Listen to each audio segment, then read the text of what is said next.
खामोश वाकयात में नए आने वाले दोस्तों से गुजारिश है कि चैनल को ज़रूर सब्सक्राइब कर दें और बेल आइकन पर ज़रूर क्लिक करें ताकि हर नई आने वाली वीडियो का नोटिफिकेशन आपको बर वक्त मिल सके। तो चलते हैं आज के एपिसोड की जानिब। ना तो सामना करने का इरादा था ना कोई बात करने का, लेकिन ऑफिस जाने के लिए तैयार होना था, इसीलिए ना चाहते हुए भी वो रूम में आया। दरवाजा खोलते ही कदम थम गए। उसे नीचे कांच के बिखरे टुकड़े सिमटते देख दरवाजे खुलने की आवाज पर एक पल को हाथ थमा था, लेकिन बिना सर उठाए चेहरे के आगे गिरते नम बालों को पीछे किया और दोबारा कांच के टुकड़ों को एहतियात से जमा करके एक टूटे फ्रेम पर रखने लगी। ब्लैक कुर्ते की फुल आस्तीन से झलकते सफेद मुलायम हाथ हरकत करते बेहद खूबसूरत लग रहे थे।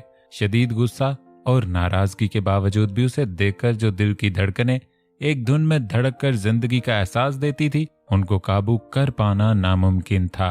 वो एक गहरा सांस लेते कदम पीछे लिए वापस बाहर आया। सर्वेंट्स को आकर रूम की सफाई करने का कहते खुद अंदर आकर बिना उस पर एक भी नजर डाले बाथरूम की तरफ बढ़ा। जब तक वो बाथ लेकर बाहर आया, रूम बिल्कुल पहले की तरह साफ सुथरा हो चुका था। हालांकि शो पीस और कुछ सामान की कमी नजर आ रही थी, जिन्हें रात वो अपने गुस्से की नजर कर चुका था। आईने के सामने आकर अपने गीले बालों और कंधे से पानी साफ करते दिल के हाथों मजबूर होकर आईने में एक नजर उस पे डाली, जो उससे लापरवाह बनी टीवी देखने में मसरूफ थी। बालों को सुलझाकर खुले छोड़े जो सीने और कंधे पर बिखरे थे।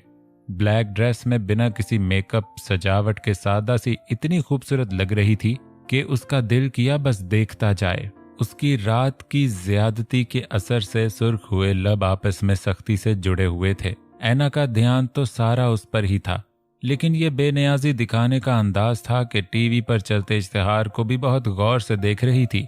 वो टॉवल को सोफे पर फेंक कर उसके ड्रेस से मैचिंग करते ब्लैक शर्ट लेकर पहनते खुद को कम और उसे ज्यादा देख रहा था, बहुत गहरी नजरों से। वो झुंझलाकर चैनल बदलने लगी। असल झुंझलाहट तो अपनी बढ़ती धड़कनों से थी, जो उसकी नजरों का बोझ न संभालते बेतरतीब हुई जाती थी। अचानक ही उसका दिल खराब होने लगा तो चेहरे का रंग बदला। वो रिमोट को उजलत में बेड पर फेंक कर मुंह पर हाथ रखे बाथरूम की तरफ भागी। उसके शर्ट के बटन बंद करते हाथ थम गए। चौंक कर उसे देखा और खुद भी उसके पीछे बढ़ा। क्या हुआ है ना? दरवाजा खोलो। वॉशरूम के दरवाजे को हल्की सी दस्तक देकर पूछा। कहाँ की अना, कहाँ का गुस्सा, कहाँ की नाराजगी, सब कुछ हरा देती थी उसकी मोहब्बत। उसकी आवाज में परेशानी, फिक्र, बेचैनी सब कुछ सिमट आया, लेकिन कोई जवाब नहीं मिला। उसने फोन पॉकेट से निकाले डॉक्टर को कॉल किया और एड्रेस देख के फौरी तौर पर आने को कहा। दरवाजे पर हाथ रखे वहीं खड़ा उसके बाहर आने का इंतजार करता रहा, और जब उसने दरवाजा खोला तो उसे सामने पाकर ठटक गई। तबीयत ठीक है ना तुम्हारी? उसके सफेद पड़ते नम चेहरे को देखकर संजीदगी से पूछा और हाथ बढ़ाया, लेकिन उसने हाथ पकड़कर पीछे करते चेहरे तक आने से रोक दिया और बिना जवाब दिए साइड से आगे बढ़ गई। उसका दिल दर्द से भर गया कि अब उसका छूना तक गवारा नहीं था उसे। वो आगे बढ़ी बेड की तरफ, जाने कहां से कांच का छोटा सा टुकड़ा पैर के नीचे आ गया। उसकी दर्द से आह निकली और लब भींचे पैर को हाथ से थामे रोती हुई बेड पर बढ़ गई। वो फौरन उसकी तरफ बढ़ा और नीचे झुककर पैर को छूना चाहा, लेकिन ऐना ने हाथ उठा के रुकने का इशारा किया तो वहीं थम गया। दुख भी हुआ और हैरत भी। गुस्सा लाख चाहने के बाद नहीं आया, जाने क्यों। ऐना ने नजरें उठाकर उसे एक नजर देखा और कांपते हाथ से कांच का टुकड़ा निकालकर अलग किया। दर्द से सिसकियों में तेजी आई। जैन ने सांस रोकी और आंखें बंद करके रुख फेरा, जैसे दर्द का एहसास खुद को हुआ हो। कदम आगे बढ़ा दिए ड्रेसिंग टेबल की तरफ। उसकी बढ़ती सिसकियों के साथ दिल की हर धड़कन में बेचैनी उतरने लगी। कफ के बटन बंद करते नजरें आईने में अपने अक्स पर टिकाए उसे नजर अंदाज करना चाहा, लेकिन लाख कोशिश के बाद भी उससे ध्यान हटाना नामुमकिन सा था। बेआवाज रोती, आंसू बहाती कॉटन से पैर को हल्के हल्के साफ करते हुए एक पल को हाथ रुक गया। जब अचानक कमरे में धीमे म्यूजिक की आवाज गूंजी, सर उठाकर देखा तो फोन सामने रखते हुए आईने में उसे देख रहा था। नजरों से नजरें टकराई तो सेकंड के 1000वें हिस्से में धड़कनों की रफ्तार बढ़ी। पलकें लरस कर झुक गई और खुश्क गले को तर किया। खुद को लापरवाह जाहिर करते तवज्जा पैर की तरफ की, लेकिन गाने के अल्फाज अपनी जानब खींचने लगे, जैसे उनके जरिए वो खुद बोल रहा हो। ऐ हमनवा, मुझे अपना बना ले, सूखी पड़ी दिल की इस जमी को भिगा दे, हूँ अकेला, जरा हाथ बढ़ा दे, सूखी पड़ी दिल की इस जमी को भिगा दे। उसका हाथ बेइरादा ही थम गया, नजरें पुरसोच अंदाज में जमीन पर टिक गई, पैर के दर्द का एहसास भूल गया, गले की जलन भूल गई। कब से मैं दर दर फिर रहा, मुसाफिर दिल को पनाह दे, तू आवारगी को मेरी आज ठहरा दे। वो तब चौंकी जब वो अचानक उसके नजरों के सामने आया, जमीन पर बैठते उसे देखने लगा। हो सके तो थोड़ा प्यार जता दे, सूखी पड़ी दिल की जमीन को भिगा दे। तस्कीने कल्ब की तलबगार निगाहें जब उसकी तरफ उठी तो उनकी तप्श से ऐन की भीगी आंखें जलने लगी, भरने लगी, झलकने लगी। वो उसका हाथ पीछे करते खुद पैर पर फैलता खून साफ करने लगा। मुरझाई सी शाख पे दिल की फूल खिलते हैं क्यों, बात गुलों की जिक्र महक का अच्छा लगता है क्यों। वो उसके झुके सर को देखने लगी। गुजरे कितने ही खुशगवार लम्हे याद आते गए। इन रंगों से तूने मिलाया जिनसे कभी मैं मिल ना पाया, दिल करता है तेरा शुक्रिया, फिर से बहारें तू ला दे। शाहज़ेन ने एक पल को नजरें उठाकर उसे देखा। दिल का सोना बंजर महका दे, सूखी पड़ी दिल की जमीन को भिगा दे। वो सफेद पट्टी उसके पैर पर लपेटने लगा, जबकि ऐना की नजरें अब भी उस पर थी। न दर्द का एहसास था, न उसके पास होने का, न गुस्सा, न कोई एहतजाज, बस बेख्तियार लम्हे, बेख्तियार धड़कने और बेखुद निगाहें। हूँ अकेला, जरा हाथ बढ़ा दे, सूखी पड़ी दिल की जमीन को भिगा दे। जैन ने हाथ हटाते पीछे किया और झुककर पैर को लबों से छुआ, बहुत हल्के से, और उसकी तरफ देखा, हमेशा की तरह पुरजोर मोहब्बत लुटाती निगाहों से, कि उसके दिल की धड़कनें बेतरतीब हुई। वैसे तो मौसम गुजरे हैं जिंदगी में कई, पर अब न जाने क्यों मुझे वो लग रहे हैं हंसी। तेरे आने पर जाना मैंने, कहीं न कहीं जिंदा हूं मैं, जीने लगा हूं मैं अब ये फिजाएं, चेहरे को छूती हवाएं। हाथ में उसका हाथ लिए लबों से लगाया, उसकी सुलगती सांसों की तप्श पर एक पल को सांसें रोक ली और पलकें गिराकर उठाई। उनकी तरह 2 कदम तो बढ़ा दे, सूखी पड़ी दिल की जमीन को भिगा दे। हूँ अकेला, जरा हाथ बढ़ा दे, सूखी पड़ी दिल की जमीन को भिगा दे। उसके हाथ को यूं ही लबों से लगाए नीचे बैठा उसे देखता रहा खुद बेकरार नजरों से, और वो भी जाने किस एहसास के तहत उसकी आंखों में देखती रही। न उसके नर्म गर्म लबों के लम्स से होती हलचल पर काबू, न उसकी सुलगती सांसों की तप्श से लरसती उंगलियों पर अख्तियार।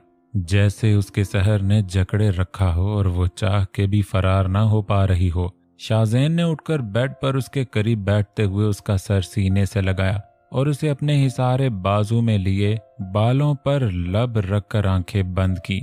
सुकून की एक लहर वजूद में उतरती हर दर्द पर भारी पड़ रही अपनी जगह बनाने लगी। वो उसे दूर करना चाहती थी, उसे अलग होना चाहती थी, लेकिन जैसे तमाम हंसी मफलूज हो चुकी थी। दिमाग ने काम करना बंद कर दिया था, वक्त ठहर गया था। खामोशी, सकूत और बस धड़कता दिल। उसकी कुर्बत पुरसुकून सा होता मध्यम धड़कता दिल, उसकी मशहूर कुन खुशबू के हिसार में मदहोश होकर धड़कता दिल, और उसके सीने पर रखी हथेली के नीचे जैन का बेताब मचलता धड़कता दिल। मोबाइल की बीप पर जहां उसने आंखें खोलकर देखा, वहीं वो हुजल होकर नजरें चुराए उससे दूर होती गई। शाहज़ेन ने उसकी भीगी लरसती पलकों को देखा और उस कीमती वक्त में मुदाखलत पर सबसे ज्यादा गुस्सा मार्टिन कूपर पर आया, जिसने मोबाइल आजाद करके उसकी बैंड बजाई हुई थी। हर वक्त ऐसे औकात में बचकर सब ऐसी तैसी कर देता था। वो मोबाइल को घूरता सोचने लगा। ऐना बिना उसकी जानिब देखे वहां से उठ गई और बेमानी ही ड्रेसिंग पर रखे परफ्यूम्स पर तवज्जा देने लगी। शाहज़ेन ने गहरी सांस लेते उसके पुश्त पर बिखरे बालों को देखा और फोन कान से लगाया, जहां मुलाजिम से उसे डॉक्टर के आने की इतला दी। सेंड इन, उसने जवाब दिया और फोन साइड पर रखा। डॉक्टर आई है तुम्हारे लिए। वो बिना उसकी तरफ देखे शर्ट की आस्तीन फोल्ड करते बोला, डॉक्टर के इलाज की जरूरत नहीं मुझे। उसने पलटकर बेजारी से जवाब दिया, कुछ लम्हों पहले के सहर टूटा तो सबसे ज्यादा गुस्सा खुद पर आया। मेरे इलाज की जरूरत है। उसके सर्दो मानी लहजे पर आंखें सुकेड़ कर उसे देखा। कुछ देर पहले का शायबा तक नहीं था। खामोश होकर लेट जाओ वहां, तमाशा नहीं। उसने डोर नॉक होने पर कहते कदम आगे बढ़ाए और दरवाजा खोला।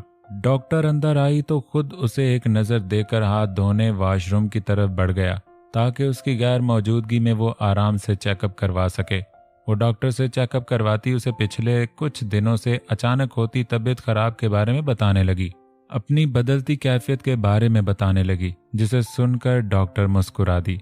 शाज़ेन के जाने के बाद वो उसकी डायरी पढ़ना चाहती थी, लेकिन अचानक ही ऐसे तबीयत खराब हुई कि उसे कुछ होश नहीं रहा, और जब वो सोई तो रात को शाज़ेन के लम्स पर ही बेदार हुई। सब सोचकर उसने खुश गले को तर किया। परेशान होने वाली बात कोई नहीं। वो बाहर आया और डॉक्टर की तरफ सवालिया नजरों से देखा तो डॉक्टर ने मुस्कुरा कर कहा, मतलब हंसने वाली बात है। उसके मुस्कुराने पर शाज़ेन ने उसे सर्द निगाहों से घूरते कहा कि उसकी मुस्कुराहट गायब हो गई और बेचारी शर्मिंदा होकर रह गई। कुछ टेस्ट करने होंगे मुझे, रिपोर्ट 1-1.5 घंटे में मिल जाएगी। बाकी तो कोई प्रॉब्लम नहीं, बस खाने का अच्छे से ख्याल रखें आप, और ये दवाई वक्त पर लेती रहें। उसने उसे फॉर्मल सा जवाब देकर रैना की जानिब देखकर कहा। वो सर हिला गई। डॉक्टर होने के नाते इतना तो उसे समझ आ गया कि ये प्रेगनेंसी के आसार हैं, और उनके अंदाज 99% सही हुआ करते थे, और वो उसे ये बताने भी वाली थी, लेकिन शाज़ेन के रवैये पर खामोश हो गई कि टेस्ट करवा कर यकीन कर ले, उसके बाद ही बताए, वरना इस इंसान का क्या भरोसा। टेस्ट रिपोर्ट्स में कुछ देर तक आपको भेज दूंगी। वो कुछ बातें ऐना को समझाकर जैन से कहती वहां से निकली और उसने मोह सर को जुम्बिश दी। क्या सोच रही हैं भाभी? रुखशंदा अपने कमरे से निकली तो सामने सहर चाची को परेशान आगे बढ़ते देखकर रुक गई, जो सोफे पर खामोश मोबाइल को देखती महविश चाची से मुखातिब थी। उनके पुकारने पर चौंक गई, फिर मुस्कुराकर सर नफी में हिला दिया। कुछ नहीं, ऐना से बात कर रही थी। उसकी तबीयत खराब है, कह रही थी कि कुछ दिनों से तबीयत सही नहीं रहती, अचानक जीभ बुरा हो जाता है, चक्कर आ जाते हैं, बार बार वॉमिटिंग हो रही है। वो उन्हें बताने लगी। सहर चाची के साथ रुखशंदा भी चौंक कर उन्हें देखने लगी।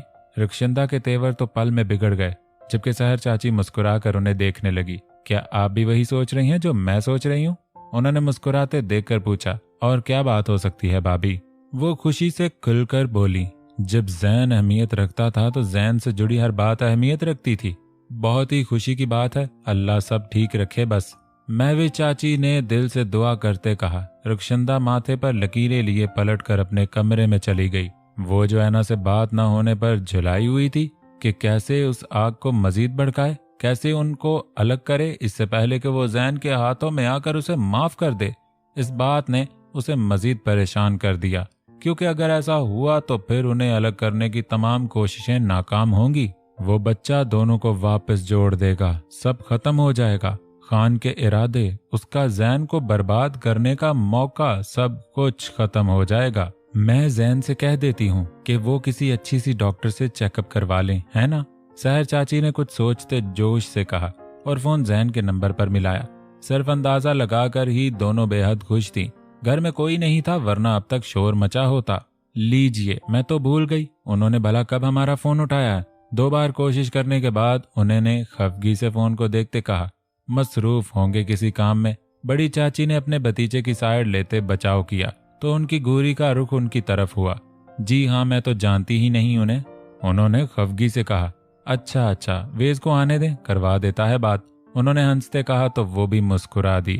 ऐसा है तो शाज़ेन को मालूम होने से पहले कुछ करना होगा। रुखशंदा ने उंगलियां चटखाते सोचा, इतनी मेहनत रायगा नहीं जाने दे सकती थी। उसने फोन उठाकर खान का नंबर मिलाया। अब बताओ क्या करना है? सारी बात बताकर उसने पूछा। वही जो उसकी माँ का किया था। खान ने कमीनगी से कहते फोन बंद कर दिया और रुखशंदा अपने इरादे पर अमल करने की तरकीब सोचने लगी। वो नीचे जाने के इरादे से बेड से उठी तो फोन की बेल पर रुक गई। रुखशंदा की कॉल देखकर उसने फोन उठाया कि काफी दिनों से फोन बंद किया हुआ था और अब महविश चाची से लैंडलाइन पर बात करते उनके खफा होने पर ऑन किया था। ऐना, तुम वहां से निकलना चाहती हो ना? उसके कुछ भी कहने से पहले रुखशंदा जल्दी से मतलब की बात पर आई। उसे कुछ देर पहले के वो लम्हे याद आए जब वो उसके सीने से लगी थी। कितनी कशिश है उसकी आंखों में कि उसे पल में सब भुलाकर अपना बना लेती थी। कितना पुरस्रार है उसका लम्स। कि अब भी महज याद करके उसकी उंगलियों में लर्जिश होने लगी जिन्हें उसने लबों से लगाया था। उसने आंखें बंद करके खोली। क्या तुम सब भूल कर उसे माफ कर चुकी हो है ना? क्या अब तुम उसके साथ रहना चाहती हो? रुखशंदा उसे खामोश देकर हकीकतन परेशान हो गई। ऐना को कल रात वाला जनूनी अंदाज याद आया तो उसने सुर्ख लबों को भींच लिया। ऐसा कुछ नहीं है, मैं यहाँ नहीं रहना चाहती, लेकिन शाहजैन मैं जैसा कहती हूँ तुम वैसा करती जाओ। मैंने सारा इंतजाम कर लिया है। मैं जानती हूँ तुम्हें थोड़ी मुश्किल होगी, लेकिन एक बार की मुश्किल तुम्हें हर परेशानी से निकाल देगी। उसकी बात काटते रुखशंदा ने फौरन कहा और उसे बताने लगी कि उसे किस तरह वहां से निकलना है। जबकि सब सुनकर ऐना की आंखें हैरत से छोटी हो गई, माथे पर बेशुमार शिकने पड़ी। लेकिन मैं ये कैसे? देखो, अगर तुम्हें वहां से निकलना है तो ऐसा मौका नहीं मिलेगा। तुम बस हिम्मत करो, कुछ नहीं होगा। उसने कुछ कहना चाहा तो रुखशंदा ने उसकी बात काट दी। पर इतनी ऊंचाई, वो हकीकतन परेशान हो गई। उसके लिए नामुमकिन जैसा था। वो सादे से डरपोक सी लड़की अगर आज तुम मामूली सी चोट के डर से पीछे हट गई ना, तो कभी शाहजैन की कैद से नहीं निकल पाओगी। सारी जिंदगी एक कातिल के साथ रहोगी, खुद भी रोती रहोगी और शाहजैन भी मरता रहेगा। रुखशंदा ने गुस्से से बोला, उसके नाम मानने पर झुंझलाकर। मैं इसलिए नहीं कह रही कि मुझे शाहजैन पर गुस्सा है, बल्कि मेरा बेटा है वो। मैं नहीं चाहती तुम्हारे रवैये से उसे तकलीफ हो और उसकी वजह से तुम्हें। वो बमुश्किल खुद को संभालते बोली कि इस वक्त उसे काबू में रखना ज्यादा जरूरी था। हमने कहा था ना कि तुम अपनी अम्मी से प्यार करती हो और उनके कातिल को कभी माफ नहीं करोगी। वो तो तुम्हारी सगी माँ भी नहीं थी, लेकिन उन्होंने बेटी से बढ़कर चाहा तुम्हें और मरते मरते भी तुम्हारे ही लिए सोचती रही। क्या तुम इतनी आसानी से सब भूलकर समझौता कर लोगी है ना? उसने कमजोर जगह वार किया और वही हुआ जो चाहती थी। ऐना के आंसू बहने लगे। नहीं, मैं नहीं रहना चाहती यहाँ, उसने आंसू साफ करते कहा। रुखशंदा खबासत से मुस्कुराई। मैं आ रही हूँ, उसने एक गहरा सांस लेते कहा और नजर सामने उसकी तस्वीर पर डालकर बेड से उठकर अपनी जख्मी पैर के दर्द को बर्दाश्त करती रूम टेरेस की तरफ बढ़ी। चाची की कॉल्स देखकर वो इग्नोर करते वापस अपने लैपटॉप पर चलती मीटिंग की तरफ मतवज्जा हो चुका था, जहां 3 चेहरे नजर आ रहे थे और वो बहुत संजीदगी से मुट्ठी मुंह पर जमाए उनकी बातें सुन रहा था। वो ऑफिस जाने की बजाय घर पर रुका था, सिर्फ ऐना की वजह से कि एक तो उसकी तबीयत खराब थी, उस पर उसके पैर में चोट थी, इसलिए उसका नाश्ता ऊपर भिजवा कर खुद नीचे मीटिंग में मसरूफ हो चुका था। ग्लास डोर खोलकर मुलाजिम हाथ में एनवेलप लिए अंदर आया तो उसने मीटिंग को दरमियान में ही रोककर लैपटॉप बंद कर दिया, बिना किसी की परवाह किए। उसकी रिपोर्ट्स का पिछले 2 घंटों से इंतजार कर रहा था। अब हाथ में आते ही बेचैनी से उसे खोलने लगा। पहले तो ऊपर प्रेगनेंसी रिपोर्ट लिखा देखकर वो चौंक गया और जब कुछ नीचे पॉजिटिव लफ्ज पर नजर पड़ी तो जैसे धड़कनों सांसों समेत पोर पोर साकित हो गया। उस एक लफ्ज को देखता और बस देखता गया। उसके इतराफ के तमाम लफ्ज बोझल हो गए। कितने लम्हे बाद उस पेपर से नजरें हटाकर सामने देखते एक गहरी सांस ली और दोबारा बहुत गौर से वो रिपोर्ट पढ़ी। पूरे चेहरे पर हाथ फेरते जब नीचे किया तो लबों पर नर्म धीमी सी मुस्कान थी, तमाम दिलकशी समेटे। सुर्ख आंखों में कितने दिनों बाद खुशी के साए लहराने लगे। दिल एक नए अंदाज में धड़कने लगा। उसने पेपर फोल्ड करके नीचे रखा और कुछ लम्हे वहीं खड़ा उस कैफियत को सोचने की कोशिश करने लगा। उसे ना उसकी फिलहाल उम्मीद थी, न उसने कोई बहुत ख्वाब सजाए रखे थे अपने बच्चों को लेकर, लेकिन ये खबर उसके लिए एक नई जिंदगी का एहसास मिलने जैसी थी। दुनिया की सब अनमोल खुशी ने उसके जलते दिल पर ठंडक पहुंचाई, उसके प्यासे वजूद पर आबे जमजम का काम किया।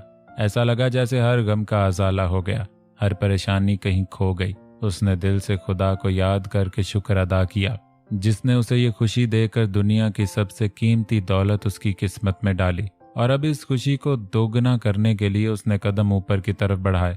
पहली सीढ़ी पर ही कदम रखते वो रुका और पीछे होकर लब भींचे दूर रखे क्रिस्टल वास में लगे ताजे सुर्ख गुलाबों को देखा। मुस्कुराहट गहरी हुई और पीछे कदम लेते उस टेबल तक आया और कई सारे गुलाबों से एक उठाकर चेहरे के आगे किया। ऐना रूम में आकर उसे कहीं ना पाकर आवाज लगाई और वॉशरूम के दरवाजे पर नॉक किया, लेकिन कोई जवाब न आने पर नॉब घुमाकर देखा तो वहां भी नहीं थी। वो अध खुले स्लाइड डोर को देखकर आगे बढ़ता टेरेस की तरफ आया। ऐन बाहर आकर उसे पुकारते नजर सामने पड़ी तो दिल धड़कना भूला, आवाज दब गई, सांस जहां की वहीं रुक गई। यहां तक कि उसके नाम का नून अदा करते जब्त जूं की तू रह गई। उसे सामने कांच की मजबूत दीवार पर बैठे बाहर की तरफ पैर किए देखकर एक मामूली सी हरकत और वो सीधे नीचे गिरती। महज सोच कर ही उस पर आसमान गिरता हुआ महसूस हुआ। ऐना, क्या क्या कर रही हो तुम? बेयकीनी, सदमा, हैरत, घबराहट, खौफ, बैक वक्त जाने कितने एहसास पागल करने लगे। वहां की ऊंचाई बहुत ज्यादा नहीं थी, लेकिन डर तो उस एहसास ने जगाया था जिसने लम्हा पहले खुशियों के दीप जलाए थे। वहीं रुक जाओ शाहज़ैन, आगे मत बढ़ना। वो जो उसके रूम में आकर पुकारने पर अलर्ट होती, उसके यहाँ आने से पहले नीचे कूद कर आजाद होना चाहती थी। घबरा कर उसे देखने लगी। शाहज़ैन घबरा कर बढ़ते कदम को रोक लिया कि उसकी एक हरकत ही वजह न बन जाए विनाश की। रुखशंदा ने उसे कहा था कि वो उस बंगले के पिछले तरफ अपना आदमी भेजेगी उसे लेने। वो टेरेस से कूद कर पिछली तरफ आए क्योंकि सामने से शाहज़ैन और घर के बाहर गार्ड्स का पहरा है और रूम टेरेस घर की दाएं साइड पर है। ये सिर्फ उसका प्लान था अपने शैतानी इरादों को अंजाम देने के लिए, और ऐना की जिद ने उसका काम आसान बना दिया। नीचे नीचे आओ ऐना। काले रंग में सुर्ख आंखें और सुर्ख लब जो कुछ वक्त पहले उसे पुरकशिश लग रहे थे, इस वक्त इतने ही कयामत खेज और पुरखौफ के उसे अपना आप उस स्याह रंग में गुम होता महसूस हुआ। नहीं, अब नहीं, मैं नहीं रहना चाहती यहाँ, मुझे जाना है। वो इनकार करती आखिर में पूरी कुव्वत से चिल्लाई, हाँ ठीक है, मत रहना, हम बैठकर बात करते हैं, पहले तुम नीचे आओ प्लीज। वो मिन्नतों पर उतर आया, कभी ना झुकने वाला, जिद और अना का पुजारी। वो उसके आगे सब भूल गया क्योंकि वो अपने साथ एक और जान लिए उसे मौत के दर पर लिए खड़ी थी। ऐना ने भीगी आंखों से उसे देखते सरनफी में हिला दिया। ऐसे नहीं करते ऐना, नीचे आओ, कुछ हो जाएगा, डैम इट। उसकी आवाज भीगी भारी बड़ी मुश्किल से गले से निकली। ऐसा लगा जैसे इस एक लम्हे में सारी जिंदगी सिमट आई हो, या ये एक लम्हा सदियों पर भारी हो। ये दूसरी दफा था जब उस पर इस कदर खौफ तारी हुआ था। एक उस रात और आज। एक वो रात थी जिसने उसकी जिंदगी बदल दी थी, और एक ये वक्त था जब उसकी जान सूली पर लटकी हुई थी कि उसे सांस लेते भी डर लग रहा था। उस रात भी उसके सामने मौत थी और आज भी सामने मौत का मंजर था। उस वक्त भी इतना बेबस था कि चाह कर भी कुछ नहीं कर पा रहा था। गाड़ी को रोकना चाहता था लेकिन हाथ पैर होकर भी नाकारा से लगते थे, और आज भी बेबसी ने कदमों को जकड़ रखा था, ऐसे जैसे वो माजूर हो। 10 कदम की ये दूरी मीलों को मुसाफत पर भारी हो। आंख से आंसू का एक कतरा टूट कर कहीं गायब हो गया। आई प्रॉमिस यू, नहीं रोकूंगा तुम्हें, कोई जबरदस्ती नहीं करूंगा, बस वहां से हट जाओ वरना मेरी जान निकल जाएगी। उसकी सुर्ख आंखों की तड़प, आवाज का भारीपन, भीगा लहजा शायद उसके दिल पर असर कर गया। तभी वो अपना इरादा तर्क करके उसे देखती पीछे होती वापस अंदर आने लगी, लेकिन पैर वापस अंदर लेते किसी जगह लगा तो दर्द की तेज लहर ने उसके औसान खता कर दिए। हाथ दीवार से छूटा और वो बस उस हाथ को दोबारा जमाने की कोशिश करती रह गई। इससे आगे उसका बस नहीं चला। नीचे जमीन पर गिरते ही कुछ बुरी तरह टूटा था जिसने उसके अंग अंग को सुन कर दिया। हर एहसास से आ रही बस दर्द था और तड़प। चंद पल तो वो साकित दिल के साथ होशो आवाज खोकर सुर्ख लहू आंखों से उसे पीछे गिरते देखता रहा, और जब उसकी चीख फिजा में गूंजी तो एक जिस्त में आगे बढ़ा। दिल जैसे बाहर आने को था। ऐना, बेआवाज पुकारा, सिर्फ लबों को हरकत देकर। उसके हाथ को थामने का मौका बहुत पहले चौक गया था। वो उसकी नजर के सामने जमीन पर गिरी और शाहज़ैन ने कुछ भी सोचे बिना दीवार के दूसरी तरफ होते नीचे छलांग लगाई। उसके करीब बैठ के बिल गिरा, हाथों के सहारे उठकर उसके सर को करीब करते अपने घुटने पर रखा। वो अपने पेट से उठती दर्द की टेसों पर तड़पती चीख रही थी।